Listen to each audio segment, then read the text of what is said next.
it's Nina. It is the 29th of March. It has been 20 days since my tonsillectomy. I had my post-op appointment yesterday. With that, the doctor just checked my tonsils, my ears, my nose. Asked how I was doing, and I told him about, of course, the bleeding, and then I was in the emergency room, and I actually showed him the pictures that I had taken of the blood that I had spit up in the bowl, the blood clots that were in my throat, and the blood that was all in my mouth, and I guess he felt bad about it, because he was like, I don't know if I should apologize to you for all the bleeding. He was like, are you okay to go back to work? If not, if you need to, just call me. So he's a sweet old man. So I'm okay. He was just telling me that yeah, it's still gonna hurt because I'm having some pain still when I yawn or cough. My mouth gets open too wide. He said that's because the scar tissue is stretching. So until it's fully stretched, it's gonna hurt. But other than that, I'm pretty much back to normal. I can eat what I want to. I can drink pretty much what I want to, but soda still kind of it burns my throat a little bit. If it's like bottled soda, like where it's very carbonated, that'll still bother my throat a little bit. But other than that, I'm good. I made it. So, for any of you who will be getting a tonsillectomy, or if you've had a tonsillectomy, or recently, here's what you can expect. That first day of surgery, after the surgery, you'll probably feel pretty okay because you still have the anesthesia in your body, unless you have a bad reaction, which some people do. I know some people get nauseous and they might throw up. So if that's you, I'm very sorry. I can't really speak on that because that's fine in that aspect. But I was just tired. I went home and slept. But then once the anesthesia does wear off, that night will be a little bit harder to sleep because you'll be starting to feel the pain. So please take your medicine. Make sure you set your alarm every 4 to 6 hours, 4 hours. Take your medicine. Like, get up, wake up at night to take your medicine. If you don't, when you wake up in the morning, you'll be woken up by the pain. But while you sleep, your uvula is going to be swollen, so it might be a little bit hard to breathe. So maybe a little bit elevated like this, like put pillows behind your back. Don't like lay down flat because then you won't be able to breathe at all probably. So that's for that first night. Don't overdo it with the food. Don't think that, oh, I feel fine, eat whatever you want. No, don't do that. Take your time because it's going to get worse as you go on. So stick with the diet that they give you, soft foods, cold foods, clear liquids. Don't do what I did because you see what happened to me. But it'll hurt, but not as bad as it's going to hurt.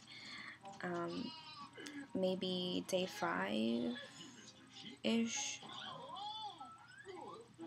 It's maybe about 10. It's gonna be rough. It's when it's healing, the scabs are falling off. You're gonna be getting worse as you go. It's gonna get worse before it gets better. So just be prepared for that. The pain that you think you feel within the first couple days, it's gonna get worse. So take your medicine. Don't be afraid if you run out of your medicine. I mean, don't overdose yourself. But if you need more medicine, call your doctor. See if he can give you some more. He might have already prescribed it, or she might have give you a refill already. Just call it in and pick it up. But you'll probably not be able to taste anything very well. your tongue and the rest of your mouth might be irritated because of the clamps and then the other things that they used in your mouth too. So it's not just going to be your tonsils that hurt. It's going to be your whole mouth.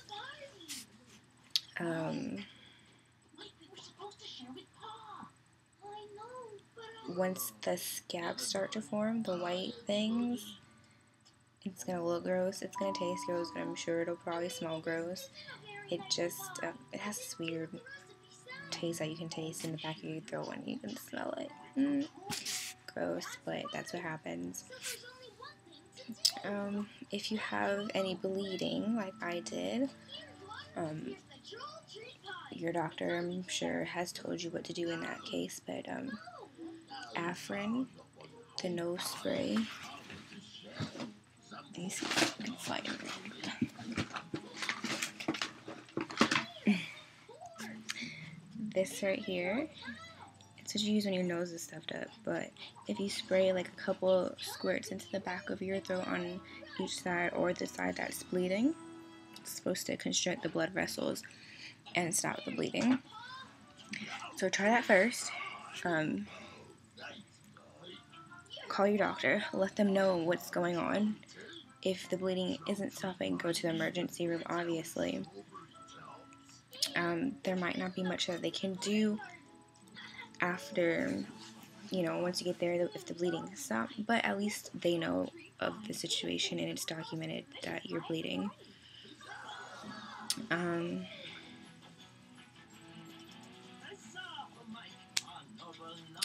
As far as foods that helps me, cream of wheat was nice. Because you'll just be very hungry. I'm sure you might not actually be hungry, it's just you can't eat, so of course you want everything. That was my case. So the cream of wheat filled my stomach. I'm sure oatmeal, is good to you. Yogurt was good. If you're on a steroid, you have to take that with food. So that was good to coat your stomach. The Ensure nutrition drinks, like the chocolate or vanilla or whatever other flavors they had, those are good too. Jello was what I ate on the first day. It's kind of like the safe food, like to test your waters to see how bad your throat's gonna hurt or whatnot. Popsicles, pretty much everything that they tell you to eat, just stick to that. The soups, maybe not so good first couple days. Maybe like a broth, something just regular liquid. Don't try to do I tried like friggin' Campbell's chunky chicken and dumpling soup. Don't do that. Don't do anything with like chunks on it. Nothing spicy. Just pretty much bland, soft foods. You'll be okay. You'll get through it. If I did, I'm sure you could. Let's see. Make sure you finish all of your antibiotics so you don't get an infection. And just hang in there. Some people's experiences are harder than others. Some I've heard didn't even take medicine. They just drank water and slept and they were fine. I hope you're that lucky, but the majority of us, it's probably gonna hurt like hell. So take it easy, relax.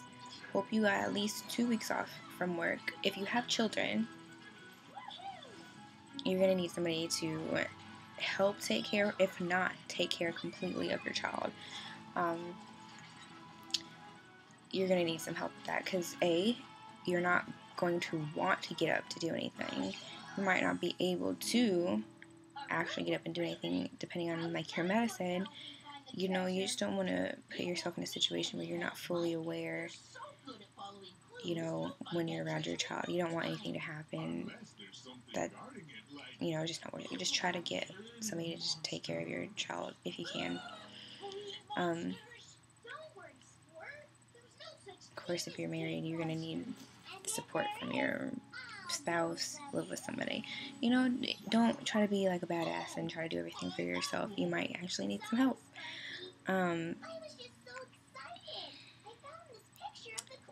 But other than that, I'm sure you'll be fine. I'm still here. It was a little rough at times, but it's okay. So, I guess that's it. I hope my little series of documentation of my tonsillectomy helps some of you, because when I was preparing for my surgery, I watched a lot of YouTube videos about it, so that kind of helped give you something to maybe, you know, some insight into somebody that's already had it. So, hope that helped for you. It's a little sad because now I'm going to have nothing to make a video about, but it's okay. Well, actually, I am getting P90X for my birthday, so maybe I'll do that. I'll be turning 26, so I'm going to need to work out because I'm getting old. Anyway, good luck, hang in there, take your medicine, drink lots of water, and good luck.